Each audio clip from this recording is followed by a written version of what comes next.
Welcome to Cloudy with a Chance of Meeples, a channel of conversation and board games. Hey, my name is Brent here on Cloudy with a Chance of Meeples. Today we are looking at Half Truth, a party game that makes you feel smart, potentially. In this game, you'll be given a question, 6 possible answers, 3 are true, 3 are not true. You got to figure out the true answers. So I'm going to show you how this one plays momentarily, but I figured, you know what, let's have fun with this and let me play a little bit of 2 truths and a lie with you. So I'll give you 3 things about myself, 2 being true, 1 being not true, and you see if you can figure out which is the not true one. So my 3 things are, once I had an extra tooth grow out of the roof of my mouth, I've only had 1 speeding ticket, and my lowest test score in high school was 11%. 2 are true, 1 is not. Do you know the answer? Until then, I'll tell you a bit later what the answer is. Now, let's check out Half Truth. Cue thunder.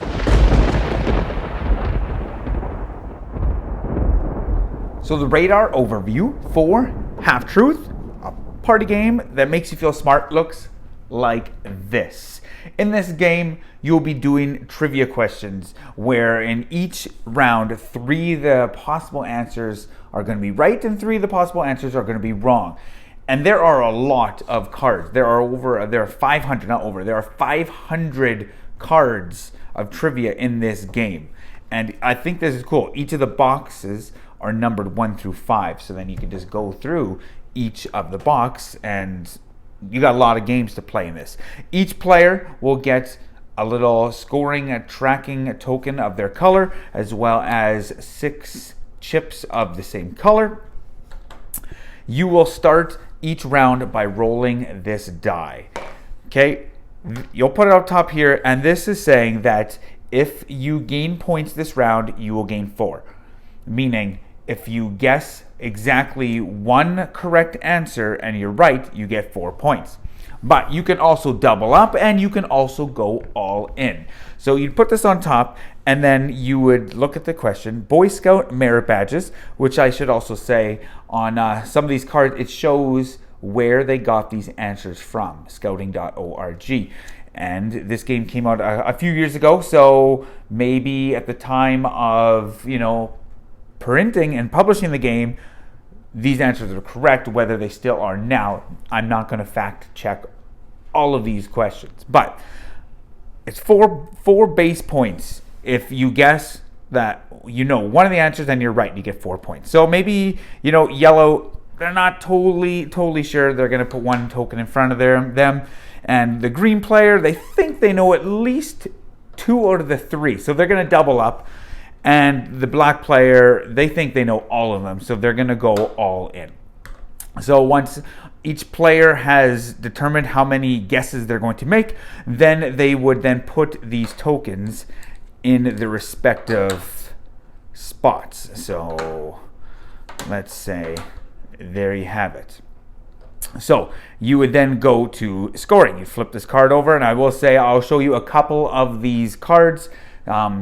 So minor spoiler. So you flip this over and there you have it. So yellow, let's score this. Well, they bet they knew 1 of the 3 answers and they were right. So at that point, they would get 4 points. 1, 2, 3, 4. They take this back. Then you have green. They said that they knew 2. They knew 1. They did not know both of them, so they get 0 points. If they would have been able to get both of them, they would have gotten the 4 points plus an additional victory point. And then let's go and resolve the black player. They actually got 2, but not all 3. So again, they would get 0 points. Say they would have gotten all 3 right, they would have gotten their 4 points plus 2 additional victory points. So if you know, or if you think you know all of it, all the answers, then going all in or doubling up, if you think you know 2 to 3, will gain you more victory points. At that point, these would go back to the players. Whatever tokens that you would have gotten in that round, you keep, and then you would take another card, and then you roll again, and you'd start another question. That, in a nutshell, is how you play the game. You play over 3 rounds, and as soon as one player makes it to the end of the track, black player then would get 7 victory points, the yellow player would get 4, and then the green player would get 3, because whichever number you are reached or passed, the closest to, that's how many points you get. After the first round, you flip it over, and then you'd play round 2, which gets increasingly more points, and then finally you would play round 3. At the end, whoever has the most points is the winner. I will also say that sometimes when you roll this die, you might get a +1. So in that case, if you would, bet on 2 of them and you would be right, instead of getting only 1 victory point extra, you would gain 2. And then if you went all in, you would get 3 victory points instead of 2. That makes sense. And then sometimes you'll roll and it'll be this one. At that point, you need to guess the wrong answers. You have to find the half-truths, or the lies, I guess you would say. So you got to figure out which ones are not true and put your tokens on the not true ones. So there you have it. That is how you play half-truth. And like I said, you have a whole bunch of questions to go through, and I'll actually show you a few of them because they range from all sorts of different categories. So I'm not going to show you the answers on a bunch of these, but here you go. Legal words in Scrabble, men's decathlon events, holidays that got a Peanuts TV special, born in the West Indies, things that have happened in the WNBA, creatures in the Harry Potter universe, former names of U.S. state capitals, prophets of the Old Testament, Billboard, top 3 singles of 1973, New York subway stations. So all sorts of different questions. Hey, Canadians. Okay, I know the answer, but I'm not going to tell you. I will say a lot of them would be more so related to those in the United States, but there are some from around the world as well. But there you have it. That in a nutshell is how you play Half-Truth. Let's move on over. Check out the final forecast. So there you have it. A party game in which it makes you feel smart. Well, that's what the box says, at least. And it also says on the instruction, Half-Truth is a party game for all ages and people, where the book smart, the street smart, have an equal chance at winning. We're all smarter than we think. So this is a game all about trivia, okay? So before you're like, okay, trivia games, I'm checking out, let me tell you what I liked about this game. I will say this, that I do enjoy trivia games. Even though I'm necessarily not that smart, I do enjoy trivia games because you always have those stand-up moments where you know the answer and you shock everyone around the table. And this game has situations of that. You read some of these questions and you're like, man, I'm sure I know some of these answers. But then you're like kind of shocked about the answer. So it's like the 3 most visited Monopoly properties, according to Scientific American, and Baltic Avenue, New York Avenue, Oriental Avenue, Illinois Avenue, B&O Railroad, Park Place. 3 of them are the most visited properties. What are they? I have no idea. But when it's your turn or when you're playing this game, you're like, oh man, I totally know this. And you can play conservative the whole time. You can put 1 chip down, 1 token down, guess 1 out of the 6. And if you're right, you score the points, which is probably a good thing when the die shows 4 because you just need to get 1 out of the 3 correct answer for 4 points.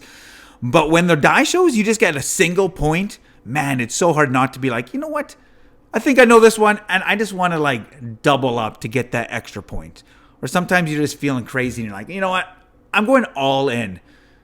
And when you get it, man, you're pumped. When you don't get it, you're like, I should have just played conservatively and got the easiest one. Or just, picked one. I've enjoyed this game. I recently played it, actually. I led a group at a staff function with 60 people. They were split up into 9 different tables. And each table had to act as one team, one player. And it was absolutely fantastic. Man, the stand-up moments of you reveal the answer and people are like telling their teammate, come on, I told you that. I totally knew that. It just brought a lot of fun and excitement. And there were age ranges from, just out of high school up to like past retirement age. And I believe everybody had a great time. I think this kind of hits the nail on the head. People of all ages and people from different walks of life can have a chance at winning this game. And I think that's the biggest pitfall of most trivia games.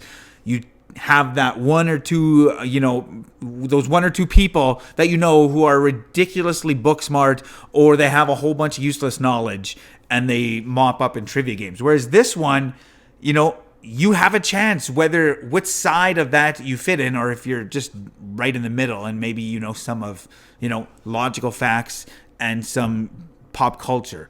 So I think this was a lot of fun. I also like the die part where it shows the question mark or the exclamation points, and you have to then figure out the half truths. You have to then pick the wrong answers. And it just flips with your mind a little bit because I've played it and it's, got to pick the wrong answers, and you put your things down and you flip it over and you're like, yes, I got it. Oh, no. I actually needed the wrong answers and I got the right answers. Ah, man. It has some of those fun moments.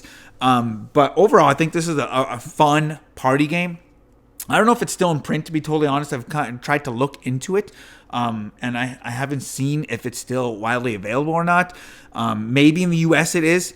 I will also say, speaking of the US, a bunch of the questions, this may, take some people out of the equation. There's a lot of questions related to the US. So do take that in mind. Like, Confederate Civil War generals. I have no idea. And, cities less than 300 miles from Los Angeles. Couldn't tell you that. But then they have fun ones. Scooby-Doo monsters. Pretty sure I know that. Scarecrow, Biker, Cheese Monster, Space Ape, Viking Mannequin, Headless Betsy Ross, Robot Pharaoh. I don't know. You can think about it. But there's 500 questions, and I think you're probably going to need like 20 questions per game.